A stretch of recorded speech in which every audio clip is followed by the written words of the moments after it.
Hello, I'm the Angry Spork, taking issue with Tom King's run on Batman. Previously, we learned Bruce used crime fighting as a way to be happy, and it ain't working. He seems keen to rectify that by proposing to Catwoman. We now delve into the retcon past with the War of Jokes and Riddles. So you think the battle is over? Issue 25's cover has a grumpy, slightly bloody Bats, a playing card of him with written laughter, and a note quoting Batman Forever. Riddle me this, riddle me that. Who's afraid of the big black bat? What are you talking about? Black Bat is lean and athletic. This body-shaming will not stand, I tells ya. Tim Sale's alternate has Edward Nygma and a pre-chemical dip Joker in front of a bat symbol, back-to-back and guns drawn like they're about to duel. We begin with Batman narrating how, after it was over, he gathered as much information as he could. If there were recordings, I watched the recordings. If there were witnesses, I interviewed the witnesses. If there was evidence, I collected the evidence. If there was cake, I ate the cake. If there was a flower, I smelled the flower. If there was a dog, I would pet the dog. It kind of started eating into a lot of my free time, if I'm being honest. This is taking its sweet time to say the world's greatest detective did the basic things a detective is supposed to do. A timid man on stage has completed some comedy routine, failing to get a reaction. As he attempts a new set, he's shot dead by Joker from the shadows, and another performer is called on stage, pushing the previous guy onto a pile of other dead bodies. I'm ready to laugh. Man, these SNL auditions are getting rough. All I can do is tell the story, and let you decide. Dragons. I decide dragons. If there aren't a bunch of wicked sweet dragons by the end of this, I call foul. Riddler was tasked with helping police pinpoint the Joker's location, only to eventually stab a lieutenant 26 times, once for each letter of the alphabet, a sign he was trying to spell out what he was trying to say. What a way for Riddler to show intellectual superiority, attacking someone like a raving psychopath. Bruce narrates he'd been operating for about a year, pushing Gotham into the light after decades of being in shadow.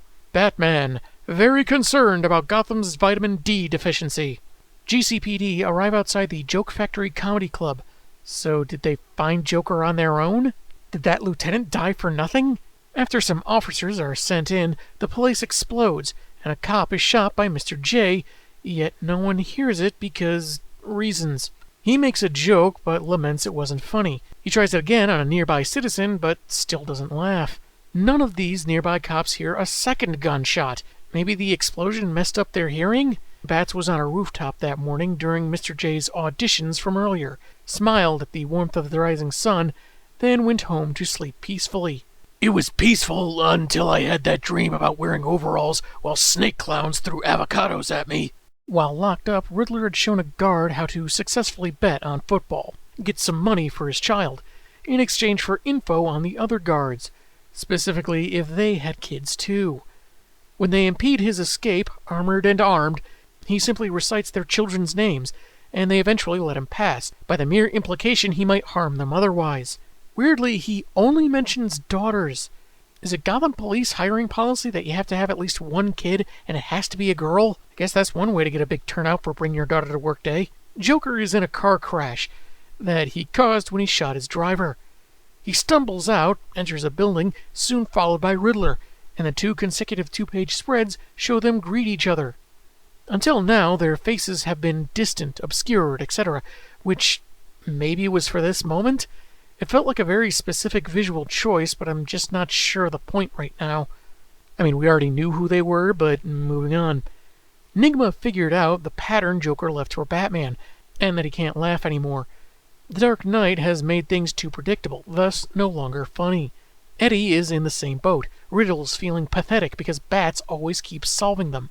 Each wants to kill the vigilante, but also would rather kill the other and burn the city down before letting the other do the deed.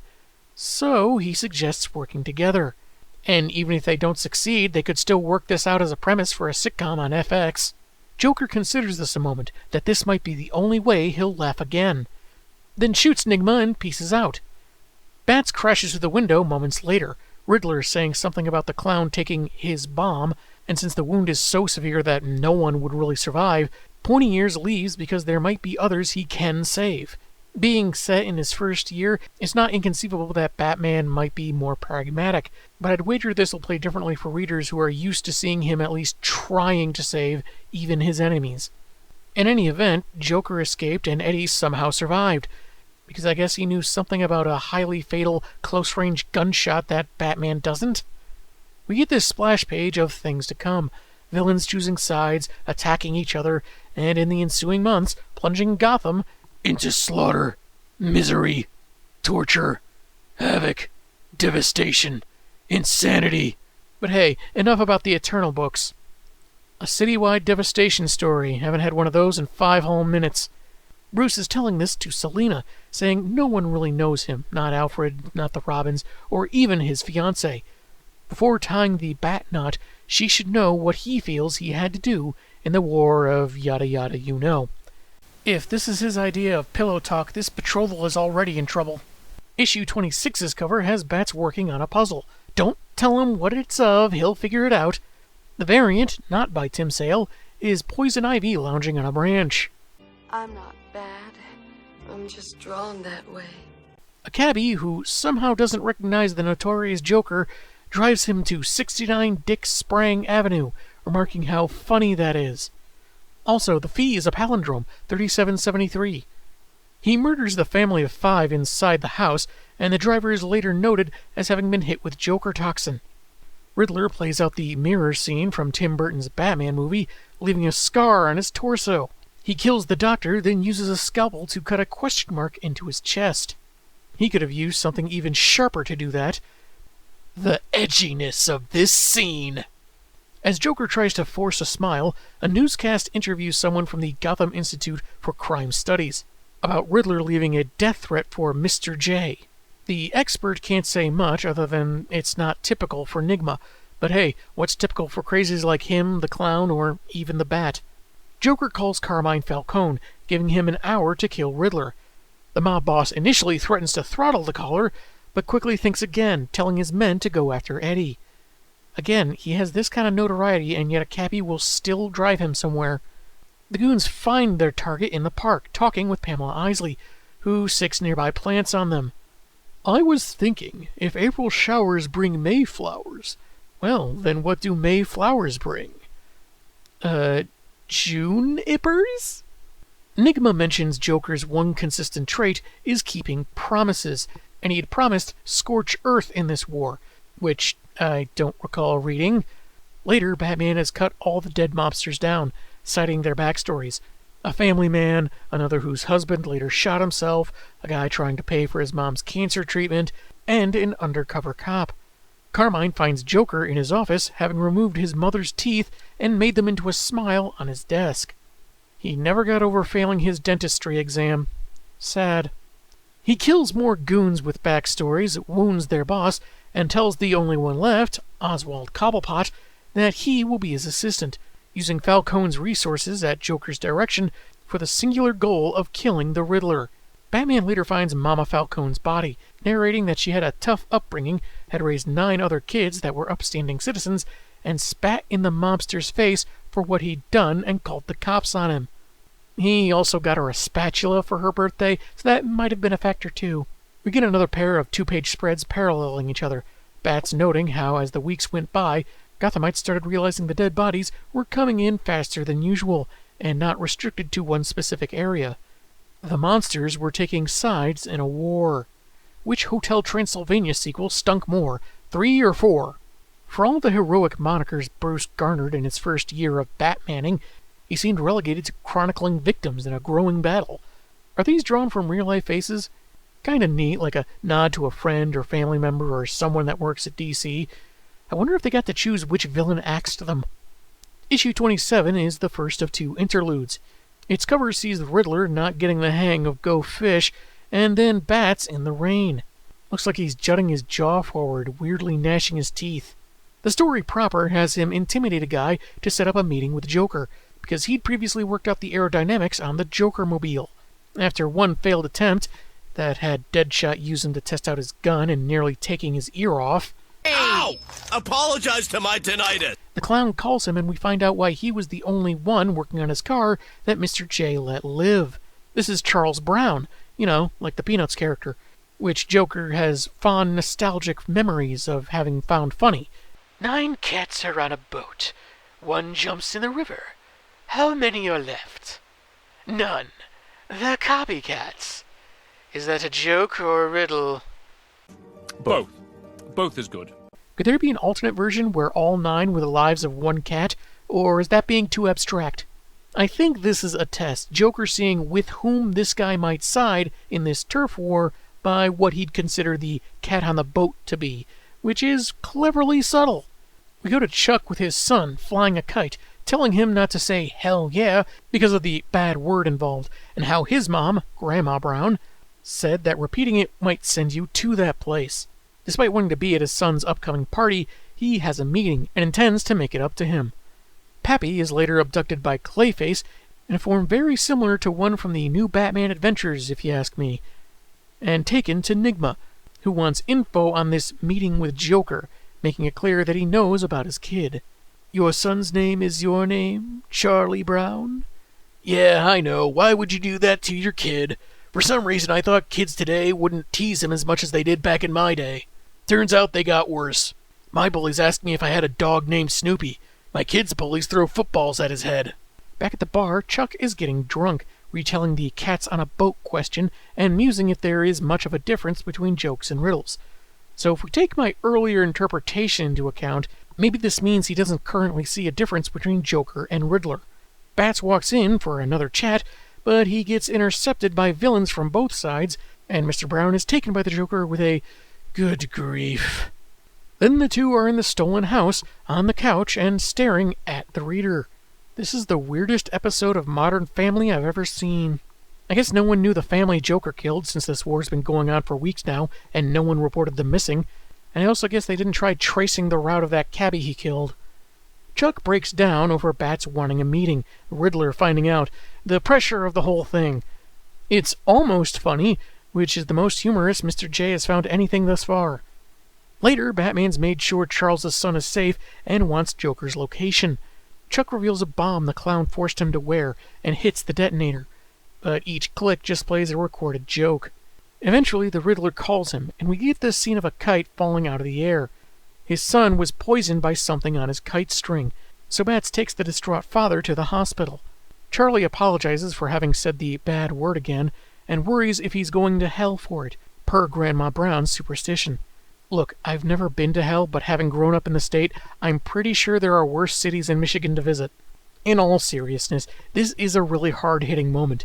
The falling kite instantly recontextualized when we see the boy in the hospital. Charles is genuinely heartbroken, and while definitely a sad moment, it didn't seem clear Charlie had died. A flatline effect would have gotten that across, but for some reason they just make it seem like he either died or just fell asleep from being too exhausted from the poison. Batman promises vengeance, naturally, and later, as two pundits argue over the Dark Knight's help making things worse, and whether winning this war involves siding with Nigma or Mr. J, Charles Brown gets to work, later showing up at Joker's doorstep as Kite Man. Kite Man? Hell yeah. So far, this issue was the highlight of the story, with 5 more issues to go. It leaves out some finer details we could safely assume, but it's not a bad take on the idea of Batman creating his own villains. This is a loving father pulled into a war because he once worked for Joker, and his son paid the price. Perhaps his use of hell yeah is his way of accepting eternal damnation as he picks a side. The issue also better represents Bruce's inexperience at this time than narration in previous chapters. He said the kid was safe, but somehow Nigma managed to find him. That's something I think could have used more detail, but moving on. Issue 28 returns to the main story, one cover with the generals, as it were, playing cards, and the other with Bats scaling a building by Neil Adams. With Joker taking up the Upper West Side and Riddler the East, Jim Gordon meets with each of them to discuss ending the conflict. Nigma had specific instructions on where to go, what to wear, while the clown, maybe think it would be funny, wanted him in his undies. Dang it, I forgot to add I wanted his daughter crippled too. Oh well, maybe next gang war. And the Lord said unto John, Come forth and you shall have eternal life. But John came fifth and won a toaster. Can't even smile, and he's still funnier than some comedians I could name.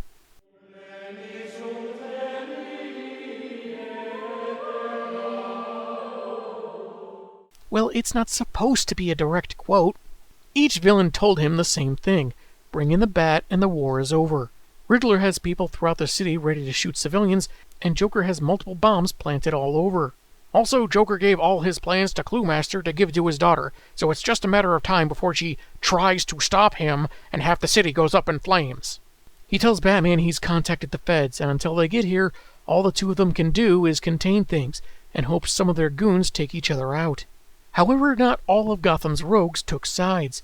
Here's another example of that Bendis-style habit Tom King has with his dialogue. Catwoman says she's not like them, they're criminals. Bats points out she's breaking into a safe, allegedly to steal something back that Maroni stole from her, which later turns out to be a lie. She then says she's not like them, they're unsuccessful criminals. I feel like she could have just said they're unsuccessful and it would have been succinct and much wittier. But hey, points for seeing her in the purple suit again. The two make out, and it's implied that Bats was knocked out somehow, while Selina made off with the loot. Since Gordon didn't respond to their offers, Joker and Riddler respectively sent Deadshot and Deathstroke to stake out Gordon's rooftop, waiting for the signal to light up and draw pointy ears out for the kill. Was the bat signal on Jim's roof at the time, or was Gordon's rooftop code for GCPD back then? They spotted each other, fired, and were so evenly matched their bullets collided perfectly. As ludicrous as that seems, it still looks cool. And very impressive considering Slade was aiming with the eye he doesn't have, last I checked.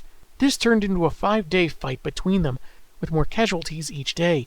Batman could do little more than save who he could while chasing them, his narration getting more upset the more he thinks about it. And are they flying up the side of that building? Either that, or gravity's gonna solve this problem in a few seconds. He finally caught up to them, and despite being fairly new, he beat two of the world's greatest mercenaries, probably through channeling his fury at their actions. Though the splash page of his angered roar feels kinda subdued. Yeah, he's got a mask on, but if his eyes were bigger, maybe more ink detail around his face, it'd better express what he's feeling. During that fight, according to Gordon, the feds went in unannounced, 1 unit each to east and west, to clean up GCPD's mess. Both teams were killed. Also, Bat so badly beat Deadshot, he needed 8 hours of surgery, and even then, the doctor said it was a miracle he survived. Also, Deathstroke needed stitches, after busting a gut when he heard the news. Issue 29 looks like Batman is refereeing Arkham's Human Chess Tournament, and Tim Sale is back with what looks like a 2-paneled cover, a thin look at Gotham buildings, and the amazing flying bat torso, apparently. The villains have gathered for a dinner party at Wayne Manor. Bruce is going to have some choice words for whoever screwed up the addresses for his party invites. Bruce attempted a 9-course French dinner, something his mom said would help create understanding of the food and the people you're eating it with. And this art of eating might even save him one day. There's only 3 plates, so I guess he's saving money by not feeding the lieutenants here. Joker gives one of his weakest cracks yet, a knock-knock joke about Europe, and the punchline is Europe-poo. I know he's going through some stuff, but come on, you're better than this, murdering psychopath. Riddler laughs, but perhaps at how bad it is, or maybe he's taunting his rival that at least he can laugh. Bruce says, as much as he's enjoyed these jokes and riddles, not sure what he's talking about, but whatever, he says that their city has suffered in this war, as have the two sides waging it, as we get what is likely a flashback of Batman standing on a pile of dead bodies. This game of King of the Mountain took a real dark turn. Deriso's psychoanalysis and a thrown knife almost erupts in a fight, but fortunately Eddie has amazing reflexes, and Bruce decides to move on to the next course. Having talked with Gordon, it's Wayne's understanding that this conflict is over the deranged fellow Batman, and he wants to know why, assuring that anything they say won't harm them and that honesty will give way to truth. They consider the Bat problematic, as we get a really neat 2-pager of past instances of their defeat at his hands. Eddie intends to capture the Caped Crusader, force him to watch as they're shot in the head one by one, and kill him last just after teasing the perfect riddle. Still better than being spoiled about what happens at the end of Friends. I still haven't caught up. You know, busy saving Gotham and all. Joker prefers strangling his foe, watching as he struggles for air, laughing breathlessly until the Dark Knight looks at him not in fear or fury, but peace, dying with a smile. Seems a little presumptive, but not a bad concept from J-Man's perspective. Bruce offers each of them to make their case for why he should be the one to kill Batman, and once he's decided on a winner, he'll give them $1 billion, which will be enough to buy the loser's forces, turn the entire city on the vigilante, war over, and once again the day will be saved thanks to the Powerpuff Girl, the Wayne Fortune. And when you're arrested for aiding and abetting and funding known criminals, will you want Two-Face as your defense attorney? He even gets aggressive, calling them fools for being played into killing each other while their target watches from afar. They're fighting this war instead of winning it, and he's offering a way for the sake of the city. Not sure how convincing that should be, since all of their soldiers are mainstay villains whom we really haven't seen fight each other yet, and the casualties have all been civilians. And a few mobsters. Wouldn't the generals here realize that? I read your book, you magnificent bastard! Nigma claims to have solved the puzzle that is Joker, that there is no past suffering to explain what he is, with a subtle Killing Joke reference. He's a fraud, a normal, boring man that doesn't know what being truly mad is. And that's why Eddie should be the one to take out the Bat. Joker's counter-argument is, who cares about the Riddler? Frank Gorshin, John Glover, Robert Englund, Paul Dano, maybe Jim Carrey? Oh, and John Aston that one time. Bruce will decide who wins later, getting back to them via Gordon, accepting their need to kill Batman, but hoping they don't need to kill him. Dinner is concluded, and as they faced no cops or capes, Wayne asks they release hostages they had taken as insurance. Riddler promises to do so, though Joker will have to double-check to see if he already killed them before leaving for dinner. And after a solid grammatical knock-knock joke, the issue closes on Bruce's narration, that after so much death and the injuries he caused Deadshot, the war would only end if one side found a victory. And after meeting them up close, he knew who would get the money, and who he'd go to as Batman to join their side. Well, at the time, he dryly remarked how his mom would have been mortified at letting guests leave without offering sherry or coffee. You see, the joke is the idea of someone prioritizing etiquette over entertaining factions of murderous lunatics. Oh, the ribaldry! Issue 30, the first cover with bats about to be dogpiled by Riddler's crew, and the sale alternate that looks like weird-faced ghost Joker making his Batman and Kite Man figures fight. This is the second interlude, part 2 of the Ballad of Kite Man, starting with him, Tweedle-Dee, and Tweedle-Dum in an abandoned fairgrounds, surrounded by penguins with security cameras, which is just all sorts of wonderful. They're getting ready for recon in Riddler territory, and the twins mention how much the Bat's punches hurt, taking solace that even if things go south, who does Nigma have that hits as hard as pointy ears? And Chuck agrees, almost verbatim because Tom King. He has Killer Croc on his side.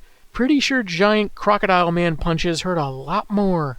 After facing the Dark Knight, Kite Man is strung up among some Joker propaganda posters that he made somehow for some reason. That had to be a weird day for the Gotham City Kinkos. Also, the big black bat line again. After telling Joker that Batsy took the Tweedles and is apparently allied with the Riddler, Chuck gets cracked with a folding chair like an audition for the WWE. We also get narration of a conversation he had with his son about his ex-wife calling him a joke to someone on the phone, which she'd done many times. He tells the kid not to worry, but the lad still asks if it's true. Would a joke be dating, Poison Ivy? Yeah, that sounds like a plausible relationship for me. Kite Man works alongside Joker-aligned rogues in operations that don't end well for the other guy. Man-Bat, who Batman hits with what must be one of those non-lethal missiles. Mr. Freeze, whose likening of war to science and his mastery of science not meaning much to a batarang to his helmet, to hanging out with Cluemaster, who's figured it all out. Everyone who sided with the clown only did so because otherwise he'd have killed them, and they can't switch to Nigma because he would kill them for not picking him to begin with. But since the Caped Crusader won't kill them, it should be a simple matter of getting beat and taken in with their organs intact. And that's when Scarecrow fear gasses them. They both had the same fear hallucination, stuck together in a room at an office job, full of people finding out they have the same last name, and asking with unironic fashion if they're related. In a theater, Joker is giving a rousing, impassioned speech how Nigma and Batman are killing them, but his proud army has withstood their fury to stand triumphant. A speech given to an audience of exactly one kite man. Narration continues how Chuck may be a joke, playing with kites too much, but to his credit, he never badmouthed his wife to his kid. However, no matter how much he's ridiculed, he doesn't feel he should give up, citing the Greek myth of Sisyphus rolling a stone up a hill only for it to drop back down whenever he gets close to the top. That's not just him falling and hearing others laugh at him, that's everyone. Everyone's a joke. But to admit you're a joke and laugh as well, then at least you're laughing. After Batman takes him into custody, the narration concludes that little Charlie didn't like flying kites because he could never get them to fly, but he wants to try again with his dad, since at least they'll have fun laughing if he fails again. Trying to teach his son perseverance, but instead taught him to be that weird kid that randomly laughs at everything. With bats nearby, Nigma reveals that they knew the last of Joker's thrall would know where he's running to now that he's losing the war. They selected Chuck because even after the Riddler killed his son, he'd still tell them because he's weak and cowardly. Not only did he choose to join Joker, but persistently face the psychotic, sometimes superhuman threats of Gotham City. Maybe he's not the smartest, but he ain't cowardly, so yeah, Eddie's kind of an idiot. Issue 31's cover has Joker and all the people that used to fight for him, then Catwoman climbing a building with a clown inside holding a rifle. He's probably gonna shoot her, but at least he's smiling again. Mr. J's last hideout is the tower where it all started, but there are too many traps for traditional entrances, so Bats arranged for Selina to climb the building. She spots the lethal jester on the 73rd floor in the middle of a stabbing. He shoots her, causing her to fall several stories. So Joker's more of a dog person. Got it. In the present, Bruce apologizes for putting her through that. Bat, how many times have I told you? Never apologize for a position you put me in. Phrasing. I guess the clown missed her, since she doesn't seem wounded when she catches the side and swings into a lower floor. There were no triggers on the glass, so the windows are the way in. Batman is about to confront the clown, but Riddler sees his plans within plans and wants to go along with his army. Otherwise, he'll burn the city. I've got James Tynion IV on speed dial. I make one call, wait 5 minutes, and foosh, downtown flambe.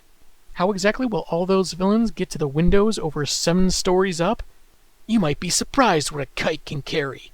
And that's when Kite Man broke out into the kite-based 80s power ballad he'd been working on for years.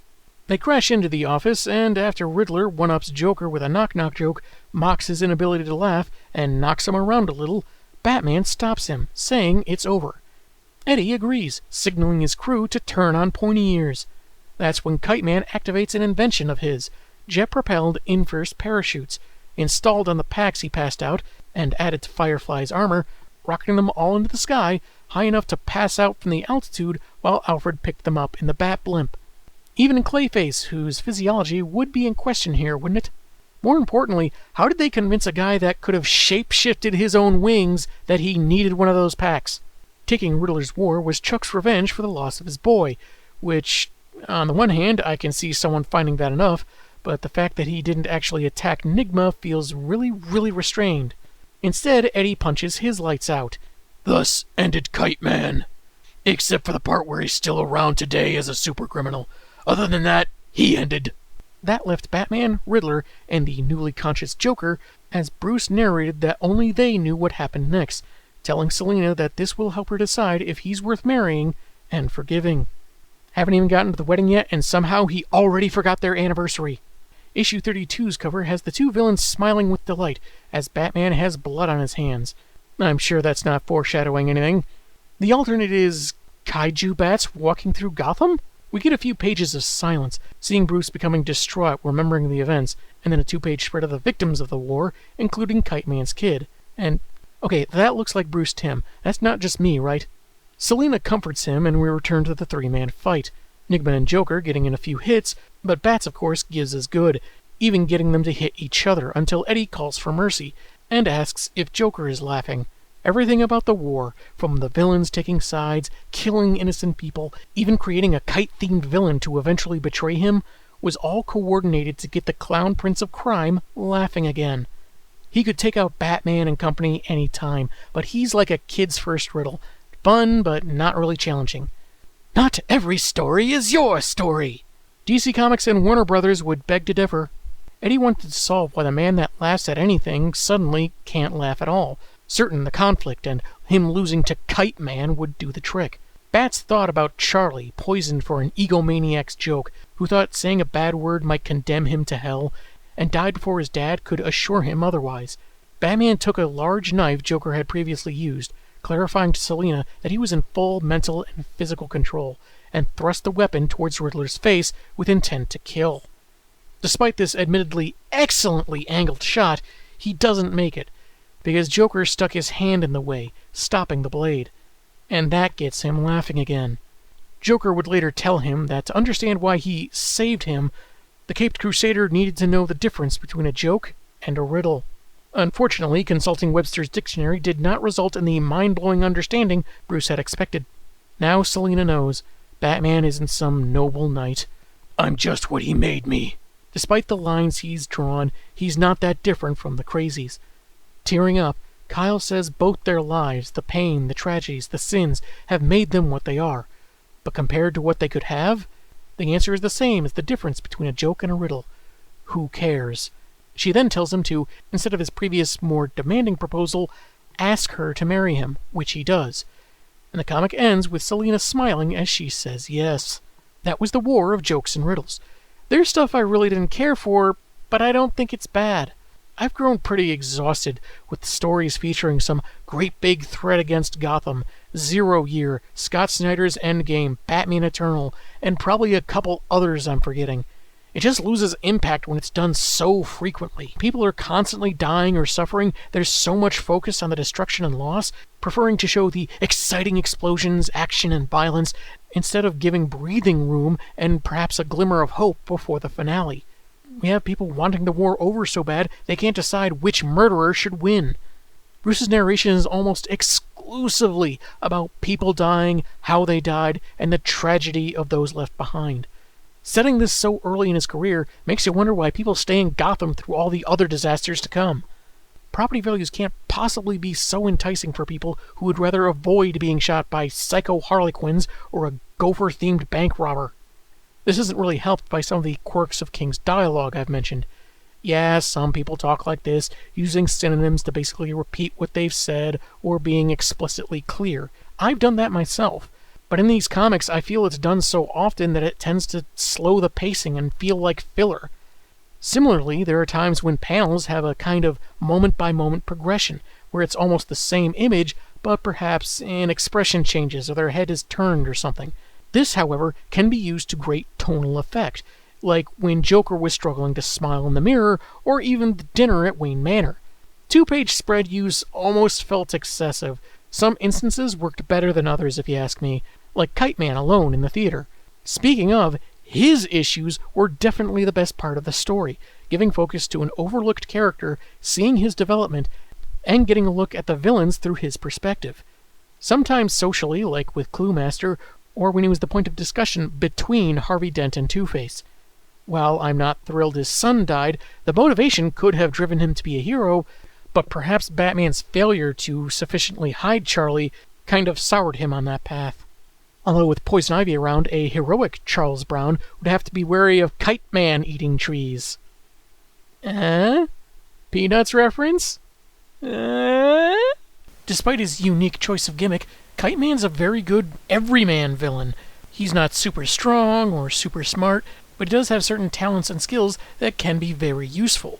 While his reverse parachute invention does kind of come out of left field, A, it was for a surprise, and B, it's still within his wheelhouse of aerodynamics. He's not pulling some outlandish, unrelated gadget out of his pocket. He's not the worst person in the world, but there are areas where he can improve. Yes, he does love his son, we see that very clearly. And he admits to some of his faults, like maybe he spends too much time on kites. But he also did skip on his kid's party, possibly to either go drinking, or maybe that meeting he mentioned was really about villain stuff. For a war with such a specific name, the only jokes or riddles we get are almost exclusively between the two guys waging it. It's more personal whenever they're conversing, like the knock-knock jokes. Each one knows the punchline, but they ask and answer out of compulsion, like how they choose to communicate. which is done very cleverly in many scenes. Though one could argue there are a lot of pages devoted to them sniping at or arguing with each other, yet there's not much about a riddle here or a joke left there for the public. You'd think that more Gotham citizens, and even the police, would refer to it as the Arkham War or Villain War or something. And why do they keep saying that either side has been losing the lives of their minions when we can see the villains all survive? Joker being unable to laugh because of repeated defeats by Batman? Okay, I'm more accustomed to him enjoying the challenge, but okay, let's roll with it. Riddler setting up a conflict to solve why he can't laugh, and not really being about bats? Also fine, and we get a couple hints that something is amiss because he lies about Joker taking a bomb he never had and told Ivy the clown threatened scorched earth, probably just to get her on his side. I can even see him manipulating various crooks one way or another, but the level of control feels kinda far-fetched. Killing a child so his dad will become a specifically kite-themed lackey for his enemy, minute details of Batman's behavior and actions, and it all goes how he expected until Mr. J didn't laugh? Did he also expect Wayne's billion-dollar offer? Who got that, by the way? Is that how Joker paid for all those posters and renting out the theater? People you know really well can surprise you. Subjects you studied for years can yield new information. Yet this reveal makes Nigma seem more psychic than anything else.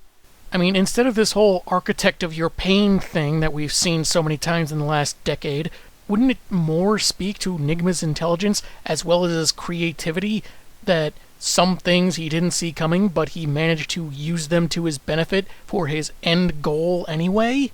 Like maybe he originally had some other seemingly pathetic character to defeat him, but when Kite Man came out of the scene, he's like, yeah, no, I'm using this guy instead. It seems very easy to say that he planned every last detail out like this, but not very realistic. A real intelligent person would make room for inevitable X factors. I am too smart. I am too smart. S-M-R-T. I mean S-M-A-R-R-T. Bruce's attempted murder is a mixed bag. Early in his career, even if he doesn't seem particularly less skilled or experienced than present day, one could argue that after everything and his failure to do more to stop it, he lost his temper, like any human might. He got so infuriated by how little the chaos meant to Nigma that he had a moment of weakness, but his narration goes out of its way to explain how cognizant he was of his actions. Instead of acknowledging that even the best people can struggle to live up to the ideals they set for themselves, he relegates himself to being no different than the lunatics he fights, and Catwoman tells him, who cares, forget about it. I think I kind of see where King is going with this. He seeded the similarities with the pundits, and past stories have made these same claims. But I can't really agree with that, nor do I agree with how King has Bruce arrive at this conclusion. One should have remorse for dark actions or impulses. You don't want an inflated ego or to lose control. But I'm no different from the pasty-faced criminal that blew up an old folks' home for a pun is just nonsensical. Now, what exactly got the Joker laughing? I've got two theories on this. One, the obvious push too far, you're no different from me, which is kind of the Killing Joke theme. Or that of all the people to stop Batman from breaking his no-kill code, it was Mr. J who kills on a whim. Either works, and maybe asking the question is the point, hence asking Bats about how jokes and riddles are different. I have no complaints about the art. It's really good and conveys character emotions very well. Though Victor Zsasz looks unusually pale, and I think Riddler looks plain ridiculous with that open shirt scar symbol thing going on. It's like he's modeling for his own weird fashion line at the Gap. The War of Jokes and Riddles is not a bad story. It's told well, can be clever, and has plenty of emotional weight. In many respects, it's quite good. But I personally didn't care for certain implications or outright actions or behaviors of certain characters. And like other stories where the entire city is about to be destroyed, it feels like it leans a bit too much into negativity and cynicism. Next week, we take a break from this run because it has over 50 issues to go, and I need a bat break. I'm the Angry Spork, and man, have I got issues.